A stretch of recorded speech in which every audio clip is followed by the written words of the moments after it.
Hello and welcome to the Private Practice Podcast. I'm Dr. Brooklyn Storme, and with nearly 30 years experience in the industry, I'm really excited to share practical insights, valuable wisdom, and all the tools that you need to build a thriving private practice. So whether you're a counsellor, psychologist, social worker, or play therapist, this podcast is all about keeping it real with stories, strategies, and all the support you need to help you flourish in business. We're going to be embracing a mind, business, spirit approach, diving into honest conversations that will uplift your practice and soul. And if you haven't already, come and join us in the Counsellors Connect Australia Facebook group. It's totally free and you'll find a warm, supportive community of like-minded professionals. So go grab your favorite drink, your journal, a pen, get cozy, and let's dive into the mind, business, spirit approach to private practice that you've been looking for. Hey, welcome to the Saturday edition of the Private Practice Podcast. Thank you so much for your company today. Do you know what? I was just doing some work.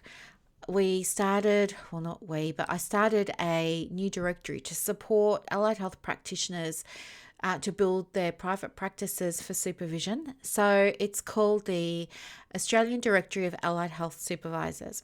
And I've only just kind of let people know the last day or two that it's available. So I haven't officially launched it yet. I just kind of let my Facebook groups know about it and I sent one email about it, but that's about it. But I'm so excited to be able to bring it to the community because I love helping. So I'm really excited to bring that to you. If you want to list, if you're a supervisor and you want to list your business in there, you can. Navigate to the show notes. The link is there. It's free for you to join for August, and everybody that joins in August will have free membership for life, or, well, you know what I mean, for the life of their practice and their supervision services, But outside of that, if you choose to join after August, then you will be paying a small fee. So yeah, if you'd like to join, we would love to have you. I'll tell you more information about it as we go along. But anyway, it was just so much fun. And yeah, today what we're going to do is we're going to talk about the 7 spiritual laws of success. I know, right? The 7 spiritual laws of success.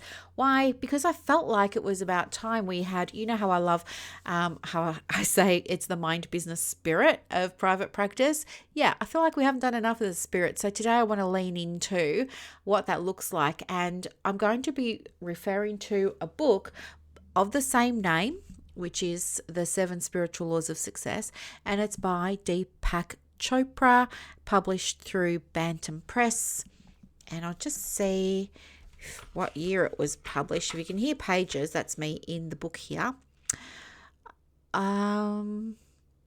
Looks like it was published when? Doesn't say. It's got the copyright. The copyright's 1988, but I can't see publication date. It must be in there somewhere. Anyway, I will link the book in the show notes. So I'm sure you must be able to get it on Amazon or something like that. We will find it. Oh, here we go. Published 1996. How's that? So 30 years ago. But I think everything is still abundantly relevant. And hopefully, if you enjoy working with the spiritual aspects of things for your business as well, you're going to enjoy this too. So the first one in here, the first one of the 7 is the law of pure potentiality. Now, you've probably heard me talk about this. I think it's the same as what Joe Dispenza refers to as the quantum field, all those kinds of things. So basically, he's saying here that the source of all creation is pure consciousness, pure potentiality seeking expression from the unmanifest to the manifest. So basically, bringing the intangible, making the intangible tangible. And we do that every single day. It's turning thoughts into real things. It's like saying, I really feel like making myself a cup of tea. That's invisible. It's a thought. And then what do? You go and manifest a cup of tea through your actions, right? You have an intention. I'm going to go and make this cup of tea. You probably have a feeling. Maybe how you're going to feel. It'll be so relaxing. It will calm me down. It will energize me, whatever it is. But you tune into that feeling. So you've got the intention, you've got the feeling, and then you're going to take aligned action. You could go and get the hot water. You're going to dip the tea bag in or infuse your tea, and then you're going to consume it, right? So that's basic manifesting, right? If we break it down, I mean, you're manifesting all the time. But anyway, the law of pure potentiality simply states that anything's possible in any given moment, okay? I don't want to get too hung up on the technicalities, because I know this will be probably some of you are thinking, what on earth is she talking about? While others of you are nodding along going, yep. But I'll read out what he's put here, and it says that this law is based on the fact that we are in our essential state pure consciousness, and that in itself is pure potentiality. It is the field of all possibility and infinite creativity. Pure consciousness is our spiritual essence. Being infinite and unbounded is also pure joy. Other attributes of consciousness are pure knowledge, infinite silence, perfect balance, invincibility, simplicity, and bliss. This is our essential nature, and our essential nature is one of pure potentiality. So, he then goes on to explain two things. There's the experience of the self, or self-reference, also known as self-referral, and then there's the opposite, which is object referral, right?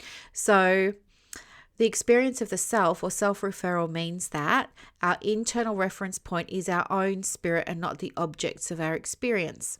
The opposite of self-referral is the object referral. In object referral, we're always influenced by objects outside of the self, which includes situations, circumstances, people, and things. So we have touched on these concepts so many times in this podcast. I think it wasn't the Wednesday edition one, but it might have been a previous Saturday one. We were talking about the 4 levels of consciousness, weren't we? We spoke about the to me, by me, through me, as me. But we also spoke about NLP and its contribution to, I guess, how we see and experience the world around us. And that's as defined by them. Was it, I'm sorry, I'm thinking of, I want to say what I want to say, but my higher self is trying to call my attention to the name of not the guy, the founder. Was it Brando Bandera? I'll come back to you with that. But anyway, talking about you either live at cause or you live at effect. When you live at cause, everything's coming from within you, right? You are in control. You are in control of what you're thinking. So in terms of private practice, you're in control of what you're thinking, what you're doing, what you're saying, how you're feeling, what you're seeing, all those kinds of things, because you're taking responsibility for them. You're using yourself, your thoughts, your belief as your frame of reference, as your North Star in the business.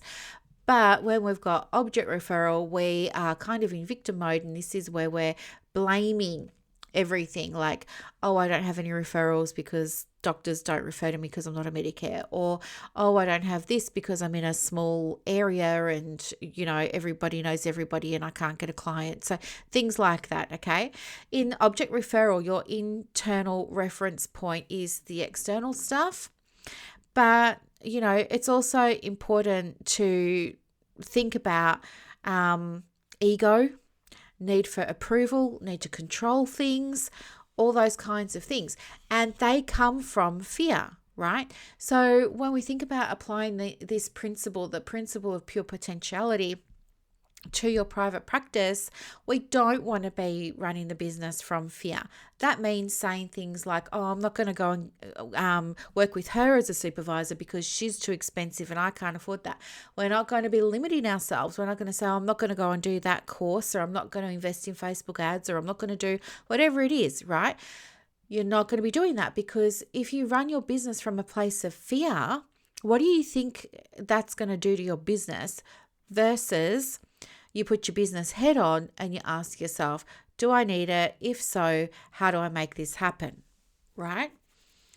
So if you want to enjoy the benefits of the field of, well, as Joe Dispenza calls it, the quantum field, it's also called that actually in quantum physics.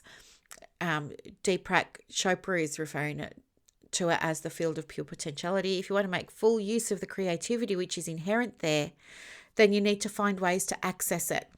And again, this is something that we've spoken about on the podcast before. You need to think less. If you want to be more connected to spirit, source, the divine, Holy Spirit, your consciousness, your higher self. You need to clear your mind. And we do that through meditation, right? So, I joke around and say think less. But what I'm really saying, as I hope you understand and appreciate, is I'm saying clear your mind. You need to empty your mind of all of those things, even if it's only for a few minutes a day. The other thing that you can do is spend time in nature, and that will help. If you can get into a regular habit or a daily practice of, clearing your mind and allowing yourself to receive. So I would just set an intention. I'm going to close my eyes for 5 minutes. I'm going to set the timer on my phone or my clock for 5 minutes. I'm going to set the intention that I receive an answer to a problem. And I'm just going to focus on my breath. I'm going to focus on the belly going out, the belly coming in, the belly going out, the belly coming in. And that's all I'm going to do. I'm just going to do it simple like that. And I'm just going to trust that I'm going to ask this question. I'm going to ask for guidance, and that guidance will come through. This is how we access creativity. We're getting into the subconscious, and we're being able now to unlock things that we weren't able to see before because they're in our blind spots of our conscious awareness. Okay? So anyway, this is how it happens. But it's a really, really beautiful way. You can do that, or you can go outside. You could go for a walk for 5 minutes and just clear your mind. You could be mindful. You could just be focusing on the sensation of the air on your cheeks. You could be focusing on the sensation of the sun on your face, or the sound of the birds in the trees and things like that. But you can still set an intention that you're open and ready to receive guidance and direction for a particular problem that you have.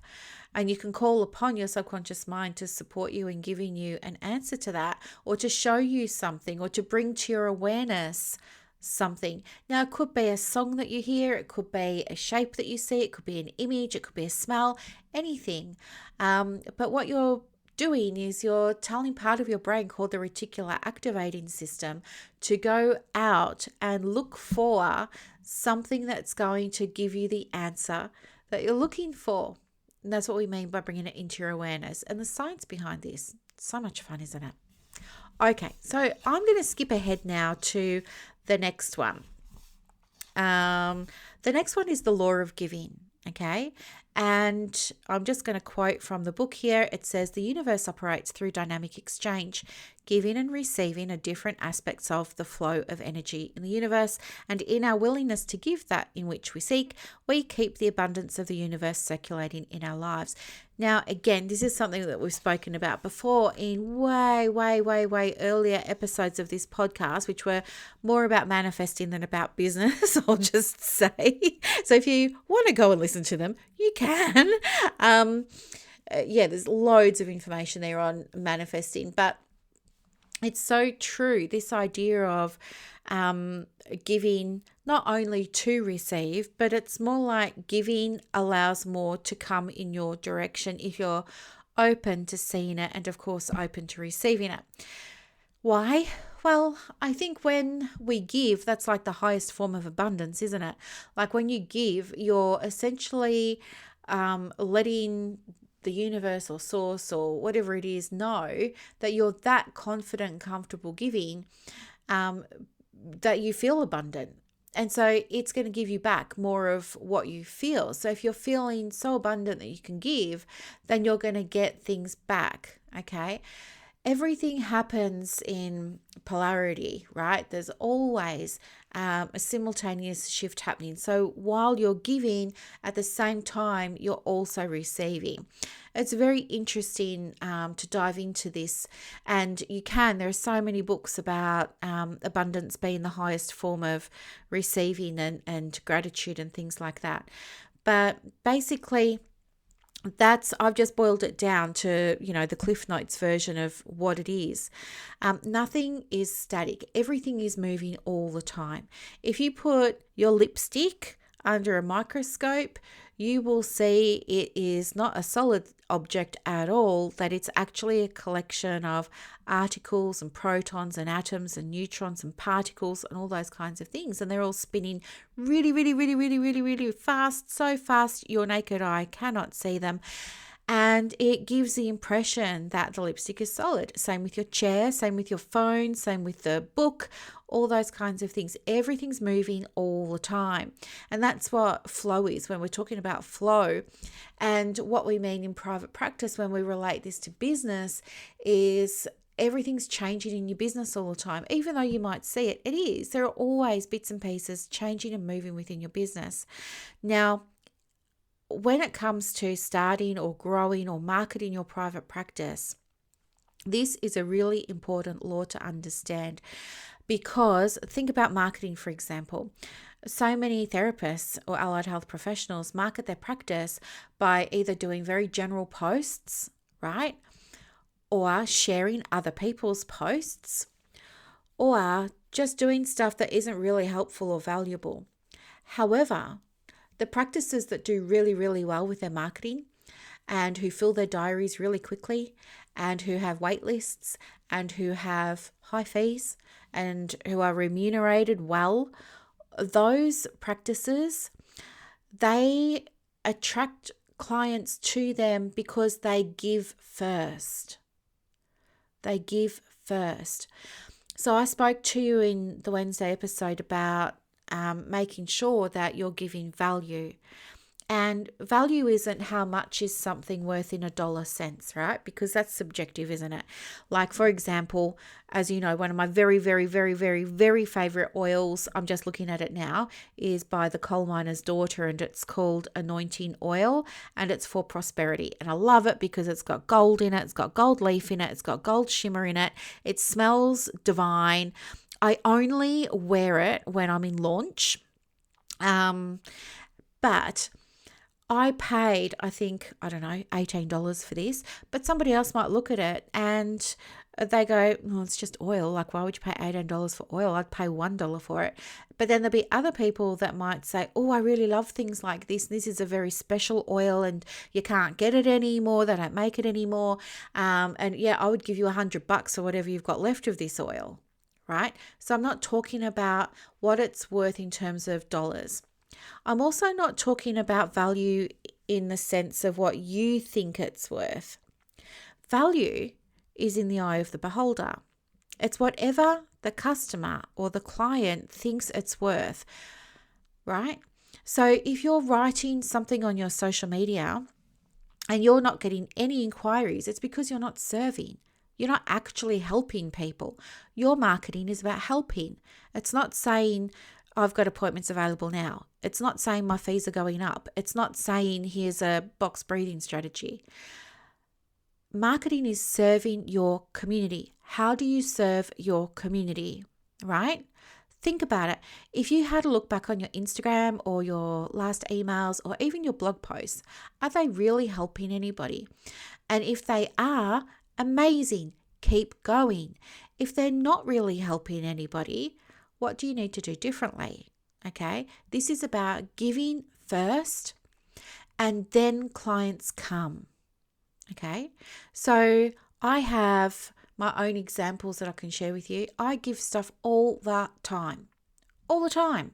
All you have to do is, if you're in either of my free communities, Counsellors Connect Australia or Allied Health Professionals in Private Practice, you can go into those communities and have a look at the pinned posts. If you're on your phone, if you're on your desktop, they're referred to as featured posts. They're right up the top of the group feeds. They're their own little tabs. You can tap on them. Scroll through and have a look at all the free stuff that I've given people that's been downloaded, that's been consumed, that people have found so helpful and useful. You got to give. Give. And don't expect anything in return. I didn't ask anybody to pay me for those things, right? Does it mean I run my whole business like a charity? Of course not. I have things at all price points. I have some things that are really a low price point, like they're under $20. I've got other things that go all the way up to $4,000. I've got other things that go up to $10,000 and $20,000. And I've got people that I work with at all of those price points. But most of those people that I work with, most of the people that will buy from me have already been served by me through either my free podcast or through my free communities or through my freebies on my website or through my free emails and the resources I share in them, right? So always be giving. That is your best marketing. And that's what this law is saying. It's a law of giving and receiving. But I want to take it further because Deepak doesn't really go into this in too much detail. And one of the things that he's saying here is, be mindful of your intention behind giving. Like, don't give to get, because that's not going to work, right? Don't say, I'm going to give away this free thing so I get. No, that's not how it works. That changes the whole energy of it. You got to serve because you want to. You got to be helpful because you want to. You got to give because you want to. You don't do it to get something, okay? You're doing it because you like to do it, all right? But one of the things that I wanted to say was you need to be in the right mindset for receiving as well, because otherwise what's going to happen is you'll end up in that energy of the wounded feminine. We've spoken about this before. If you want to hear more about the masculine and the feminine, the wounded masculine and the wounded feminine, the clock's just gone 222. That's interesting. Anyway, if you want to hear more about that, let me know. But I've also mentioned it in other podcasts and I've done whole episodes on it. But basically, the wounded feminine looks like you're being a martyr. You're giving, but you're not receiving. And the reason you're not receiving isn't because it's not coming to you. It's because you're not allowing yourself to receive it because you don't feel good enough, worthy enough, i.e., I can't charge that for a session. I can't raise my fees. I only have a diploma. No one will pay me that. I'm not as good as everybody else, etc., etc. If you're someone who thinks those things, then you've got work to do, because it's possible that there have been plenty of opportunities for your practice to grow in visibility or exposure or clients or bookings or referrals or revenue and things like that, but you've been actively blocking them because of how you see yourself, or rather how you don't see yourself, not seeing yourself as worthy enough, deserving enough, good enough, all the things, okay? In which case, it might be time for you to go and get some therapy, or maybe you want to go and work with a private practice specialist that can help you unpack some of these things with your mindset. Because if you can't accept what's coming to you, then there's no point. Like, you'll just run yourself into the ground and you'll get burned out and you'll say, I think I'll go and water the flowers at Bunnings because it'll just be so much easier for me. So we've got to have a balance here in order for this law to work, okay? But you can give things to people all the time, all day long, even without it costing you a cent. For example, if you're in the online space, why not just say to yourself, okay, every day I'm going to go and say a nice thing to 5 different people that I don't know. I'm going to tell them I really appreciated them posting today. I'm going to tell them, I really love their perspective on something. I'm going to encourage somebody and say, hey, you're doing an amazing job. Keep going, right? All those kinds of things. That counts as giving. Giving a compliment counts. It doesn't matter what it is. It's the vibration of giving that's important. Okay. The third law here is the law of karma. Now, I always talk about it as the law of cause and effect, but really, whatever you get in your practice, you caused it. The good, the bad, and everything in between. And you have to be able to be big enough and brave enough and put ego aside to be able to accept that, okay? And everything that you're going to experience in some way, you caused it and you're experiencing the effect of it. But he sort of says here, and I'll quote, every action generates a force of energy that returns to us in like kind. What we sow is what we reap. And when we choose actions that bring happiness and success to others, the fruit of that karma is our own happiness and success, right? Karma is the eternal assertion of human freedom. Our thoughts, our words and deeds are the threads of the net which we throw around ourselves, okay? So karma is defined as both the action and the consequence of that action. It is cause and effect simultaneously because every action generates a force of energy that returns to us in like kind, okay? All right, now just flip through here and see if he's got anything So he's just saying what I said. Whether you like it or not, everything that's happening at this moment is a result of the choices you've made in the past. So that's back to manifesting, isn't it? Everything that you're seeing in your private practice now is a direct manifestation of your past thoughts, feelings, actions, and behaviors. And while I'm talking about manifesting, does that not also sound like CBT to you? Because it does to me. Anywho, I'm not going to go off on that tangent today, don't worry. So I think it's just important that you understand that. So, understanding that the choices that you make result in what you get and what you see around you day to day. Like, have a look at your diary now. Are you happy with it? Okay, maybe you're not happy with it. Let's say you've got capacity for 12 clients, but there's only 5 that are booked in, and you're focusing on the 7 that haven't booked in. So maybe you're not feeling happy about that. Now, there are all sorts of things we can do and think and say and feel, but for now, we're just going to say, okay, just going to be devil's advocate here. How are you responsible for the state of this diary at the moment? How are you responsible for the state of your diary at the moment? What have you been saying yes to? What have you been saying no to? What have you not been doing? What have you been doing? What do you need to do less of? What could you do more of, right? All of this is within your control. Do you see what I'm saying? It's very interesting. If you take these laws and you apply them to your business, everything starts to make sense, okay? Same with your clients. If you've got clients that you don't really love working with, ask yourself, how am I responsible for working with these clients?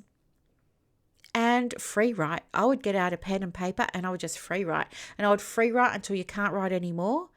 And then when you hit that wall, which you will, it's called the critical factor. When you hit that wall, I want you to push and dig deep and find another 3 things. That's an action step from today's podcast. Okay. Now, he's got some guidelines here for how you might like to apply the law of karma or cause and effect. And I'll read them out to you. The first one is that you say, today I will witness the choices I make in each moment. And in the mere witnessing of these choices, I'll bring them to my conscious awareness. I will know that the best way to prepare for any moment in the future is to be fully conscious in the present. How good is that? And then the second one here is whenever I make a choice, I'll ask myself 2 questions. What are the consequences of this choice that I'm making? And second, will this choice bring fulfillment and happiness to me and to those who are affected by the choice? So you could relate that to your private practice, okay? All right. Oh, and then he's got a third one which says, I will then ask my heart for guidance and be guided by its message of comfort or discomfort. If the choice feels comfortable, I'll go ahead without abandon. If the choice feels uncomfortable, I will pause and I'll see the consequences of my action with my inner vision. And this guidance will enable me to make spontaneously correct choices for myself and those around me. Okay? All right. Now, the next one, I talk about this one all the time. He calls it the law of least effort. You hear me say, like if you're one of my students, you'll hear me say this all the time. What's the easiest way? What's the easiest way you could do this thing? But yes, he calls it the law of least effort. So he explains here that nature's intelligence functions with effortless ease, with carefreeness, harmony, and love, and that when we harness the forces of harmony, joy, and love, we create success and good fortune with effortless ease. The law is based on the fact that nature's intelligence functions with effortless ease and abandoned carefreeness. This is the principle of least action, of no resistance. This is therefore the principle of harmony and love. And when we learn this lesson from nature, we easily fulfill our desires. So it kind of is saying here, grass doesn't try and grow. It just grows. Fish don't try and swim. They just swim. Flowers don't, use effort to bloom. They just kind of bloom irrespective of where they are, right? The least effort is expended when your actions are motivated by love, because nature is held together by the energy of love. Now, this is important. in a business sense, if you're doing work and you're feeling like, oh, this is so hard. Oh, I hate this part. Like I'm thinking about marketing. Oh, I hate this part. It never works. Oh, it's da da da da da. You're going to be using more effort, right? The more effort you use is also representing how you're being taken away from your purpose, how you're being taken away from your passion, how you're being taken away from those things that are really important to you, like helping clients, right? Like sitting on the couch, sitting in the armchair and doing that deeper work with your clients. So I believe a whole 100% that your private practice does get to be easy. And the way that it gets to be easy is by working in alignment with your purpose and your passion, but also your interests, skills, and abilities, right? I think private practice gets hard when you're forcing yourself to learn how to do all other things because you tell yourself you can't afford to get help. For example, I went through a phase, I dip in and dip out of always buying these $37 and $47 courses, right? I've spoken to you about it before. It's an addiction. I cannot help myself. I see a course and I'm going to grab it, right? But I'll go away and I'll try and implement the things. But when I was first starting out, I remembered like self-teaching, how to create a website, how to get on directories, how to do this, how to do that, how to run my business, etc., etc., etc. And it was really, really, really, really hard. Now, if I spent hours doing it as well. Now, if I had a business head on at that time and I understood about the law of least effort and that my business can be easy, it doesn't have to be hard, things could have been very different for me. I would have used Airtasker or Fiverr and paid somebody $5 to make me a logo. I could have paid somebody $20 to make me a website. Do you see what I mean? Like I could have afforded those things because I was actually seeing clients. So I could have afforded those things. And I would have sacrificed at that stage, I was getting McDonald's coffee as I was driving to work every morning. I would have gladly given up my Macca's coffee if that was what I had to do to pay somebody $10 to make me a logo. So I know now if I'm feeling like something's really hard, I've got to outsource it or I've got to ask somebody to do it with me or for me. Okay. And if I had no money coming in, then I would use a barter system and I would say to somebody, hey, if you're really good at a website, I would love for you to do my website. Now, I don't have, $3,000 to pay you for that, but I'm willing to give you $3,000 of Reiki, hypnosis. I'm willing to help you shift the limiting belief. I'm happy to give you access to my program, which is actually a $6,000 program if you will do my website that you normally charge $3,000 for. So you get creative, right? You find ways. This is about getting in your mind and saying, not I can never do it or not here's something else I've got to learn, but it's been creative. It's been a business owner and it's saying, right, what's the easiest way for me to get this done? What's the easiest way for me to outsource this right now, even though I've got no money? What can I do? Okay. I will make barter corners in our group for us. Don't worry. So I just wanted you to be aware of that. If it's feeling hard, outsource it, give it to somebody else. The next one here is the law of intention and desire. I don't agree with this law. I think, no offense, but I think he's kind of clutching at straws here because now he's talking about, again, like giving and taking, giving and receiving and intention. So I'm just going to flip through that. I don't even know why that one's in there. The next one is so powerful, though. It's the law of detachment. And this is powerful because when you can detach from the outcome, it brings a whole new energy and a whole new way of showing up for the thing that you want. It says in the book, and I'll quote, "In detachment lies the wisdom of uncertainty. In the wisdom of uncertainty lies the freedom from our past, from the known, which is the prison of past conditioning. And in our willingness to step into the unknown, the field of all that's possible, we surrender ourselves to the creative mind that orchestrates the dance of the universe." So this is so true. When we want something so badly, right? We can almost bring a sense of desperation to it. And it's the wanting that tells the universe that you don't have it.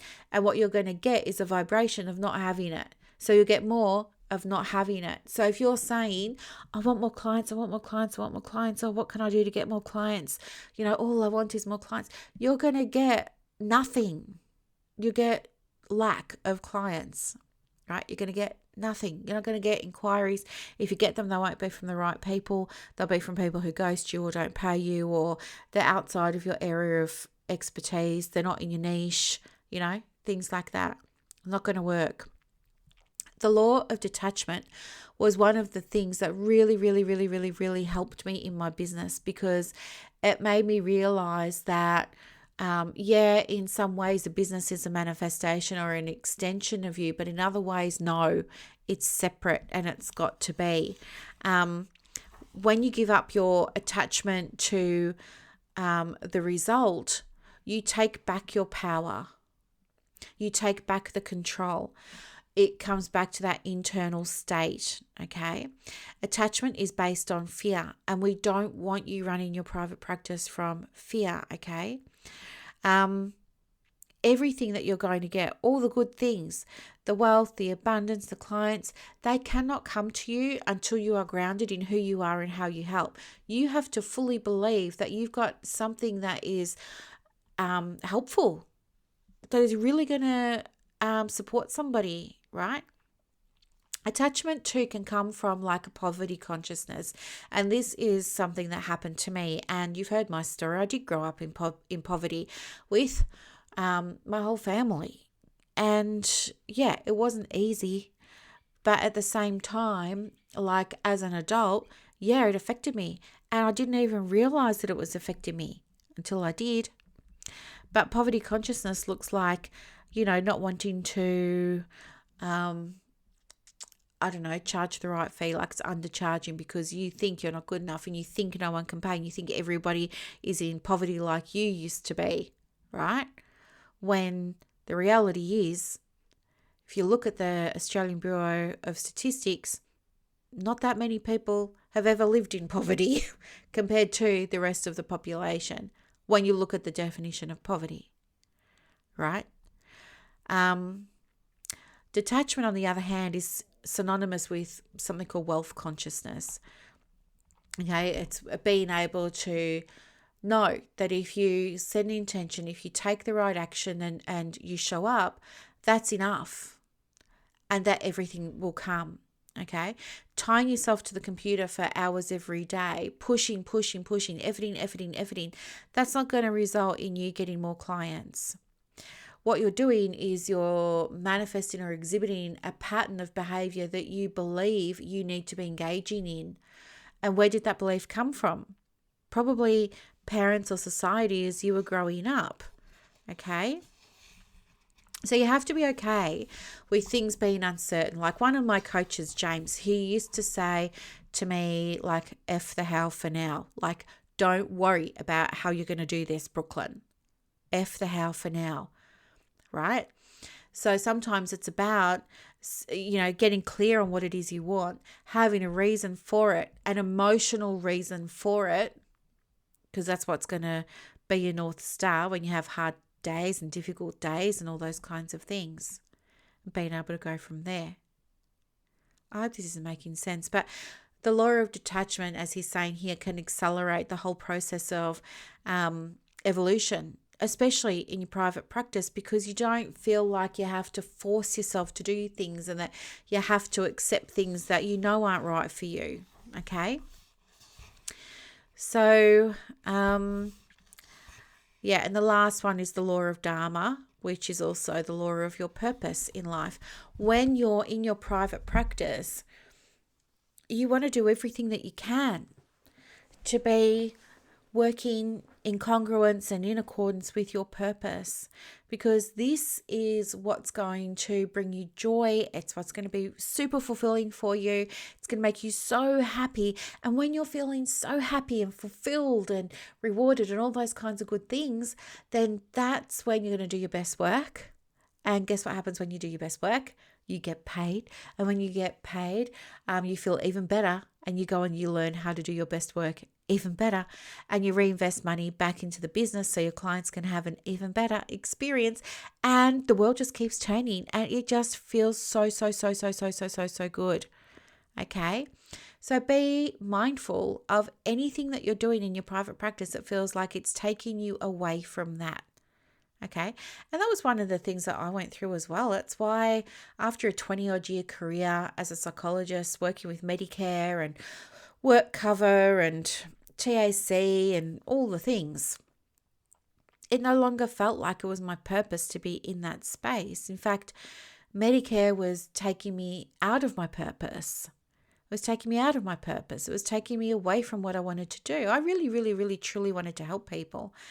But I got to a point where I knew I wasn't, because year in, year out, people would just come for their, 10 free sessions, because I wasn't charging.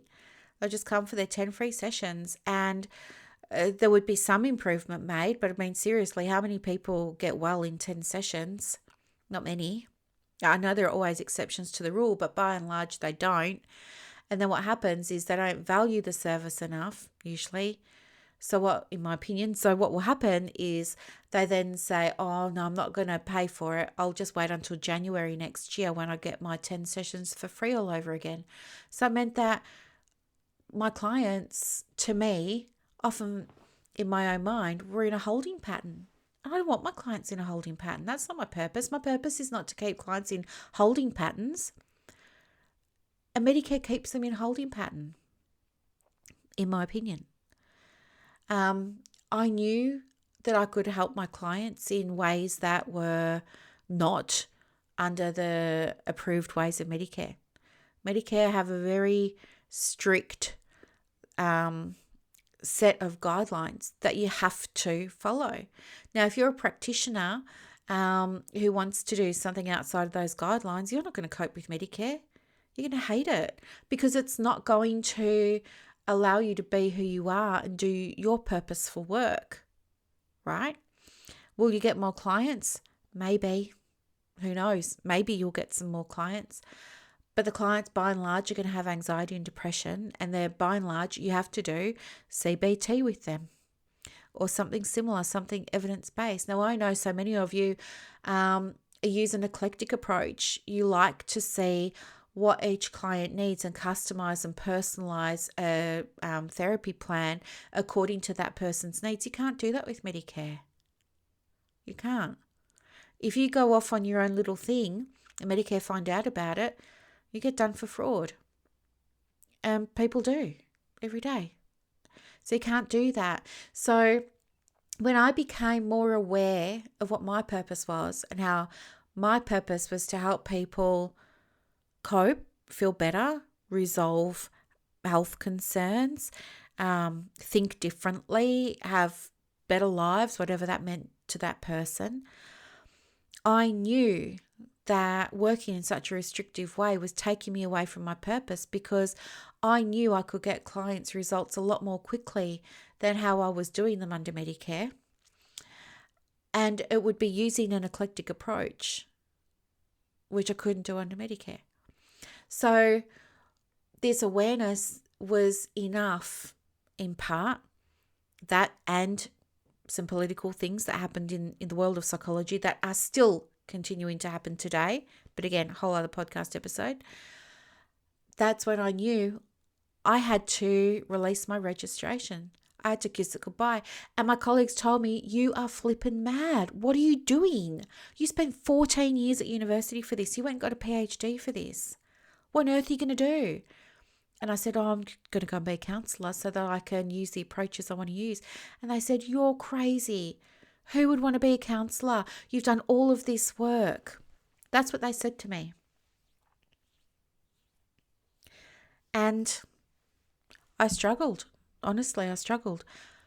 And I kept going to work and I kept seeing clients under Medicare, and it was like revolving door, and then it all got too much and I just knew it had to stop. And that's when I made the decision. September 2020. That was the day I released my registration. And would you believe it was so hard for me to release that registration? APRA wouldn't let it go. They're like, nope, we're keeping you on. I was like, no. They had created a process. I thought I could just ring them and say, take me off, I'm done. Turned out I couldn't do that. So then I sent them an email and said, take me off, I'm done. They wouldn't take me off the register. Then I sent an email through their contact form on the APRA webpage. And then they wrote back to me and they said I had to put something else in writing. So I put it in writing and they wanted it in snail mail. So I printed it off. I didn't have a printer at the time because I'd been doing everything online. So I had to went down to Australia Post, got myself a printer. Still got it. Looking at it right now, it's my little blue and white HP inkjet, DeskJet, sorry. And I came home and I printed my letter to APRA that said, I'm out. And here's why. And I told them why. And anyway, I thought it was all done. And I didn't look at the APRA registration page for months. And then one day I had a look at it. And guess what? My name was still on there. So I rang them up again. I was like, take me off. I don't know what else I have to do to get you to take me off. Eventually they took me off. And then with COVID, what they did was they reinstated all the psychologists who were still able to work. They reinstated us without asking if we wanted to be reinstated. They reinstated every single one of us so that there'd be enough of a workforce to support people who were struggling with COVID. So again, I had to ring them and say, take me off. Take me off. But I also asked them to take me off for other reasons, which you probably know. But anyway, if you haven't, I don't remember if I went into this in much detail. I could have, but I don't remember if I did. But APRA put a gag order on everybody, including psychologists, that said that psychologists were under no circumstances to dissuade anybody from having COVID injections. I know. Can you believe that? Gag orders. Told them that they'd get into trouble if they did. They could be deregistered, have to go in front of the panel, do a please explain. So psychologists, along with everybody else that's governed by APRA, had to go along with the whole COVID thing, even if they didn't believe in it, and tell their clients, no, go ahead and have the injection, it's safe. We all know differently now, don't we? All the information that's come out now. It's so sad. And it didn't sit with me that I couldn't give informed consent to a client about whether or not they should have a COVID injection. Because it's not informed consent if your governing body is telling you that you're going to get the sack if you don't push it. And if you get caught doing otherwise and giving people facts, you're going to lose your job. Not okay. Anyway, so all those things made me become aware that my purpose was to help people, and my purpose was to help people who wanted my help to get better, to feel stronger, to be able to have the type of life and lifestyle that they really want and that maybe they hadn't seen as possible. And I knew that I couldn't do that with APRA, and I knew I couldn't do it with Medicare, and I knew I couldn't do it under the psychologist hat. And that is why I'm talking to you now about, what did he call it? Let me just get the book up again because I want to make sure I get it right. He called it the law of... where is it? The law of Dharma, of purpose in life, and making sure that you're living and working your purpose, because that's where you're going to do the best work in your private practice. So if you're doing something at the moment and it doesn't feel right for you, what's the message? What's that telling you? If you're with a membership body, any membership body, psychology, social work, counselling, if you're with a membership body, how's that feeling for you? If you're registered with, if you're currently a social worker, how's that feeling? Would you rather be something else? If you're a counsellor, would you rather be something else? If you're a psychologist, would you rather be something else? How do you want to work? If you got to work in your business in a way that was congruent with your purpose, what would you be doing? And what would you not be doing? What would you not be doing? Just as important, right? So purpose is everything. Purpose is everything. If you lose sight of your purpose, you're not going to have a business. Okay, it's the purpose that's going to keep you going, that's going to keep the lights on, that's going to keep the doors open, that's going to keep the clients coming. It affects every part. It affects every part of your business, your purpose. So I want you to take away from this episode today. Think about these. Well, I was going to go over 7 spiritual laws of success in business, but I went through 6 because I skipped over number 5 or 6 because I felt he was double handling. But anyway, I want you really to think about what's been discussed today in terms of those spiritual laws for success. Think about how are you responsible for what you're seeing in your business, and ask yourself with loving kindness, like you don't have to be horrible and mean to yourself, but ask yourself, okay, this is what I'm seeing in my business right now. How am I responsible for that? Right? This is what the money looks like in the business right now. How am I responsible for that? This is what the bookings look like right now. How am I responsible for that? This is what the traffic to my website looks like right now. How am I responsible for that? So look at that. It's cause and effect, right? Look at what's possible. Look at your beliefs. What are you saying to yourself? And I really loved what was discussed in the book about bringing to your conscious awareness the choices that you make in each moment for your business, asking yourself, what am I choosing when I say yes or no to this? So when that client calls you and you say yes, you'll see them, what are you really saying yes to, and what are you also saying no to? Bring these questions to your conscious awareness and see what happens to the way your practice evolves. I want to finish up by saying thank you so much to everybody that listens to this podcast. And if you have a question or you have a topic that you would like covered on the podcast, please don't hesitate to let me know. You can reach out anytime. I'm always up for it. I love getting suggestions. And I just want to say thank you so much for being part of my world. Have a beautiful weekend, and I'll see you in the Wednesday edition. Bye for now.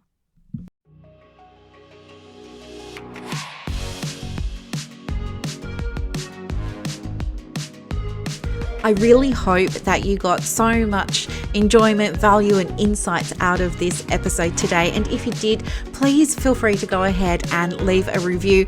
When you leave a review, it means that more therapists can access this help and support and tools to support them in their private practice and in their journeys. Thank you so much for listening to the show. Have a gorgeous day.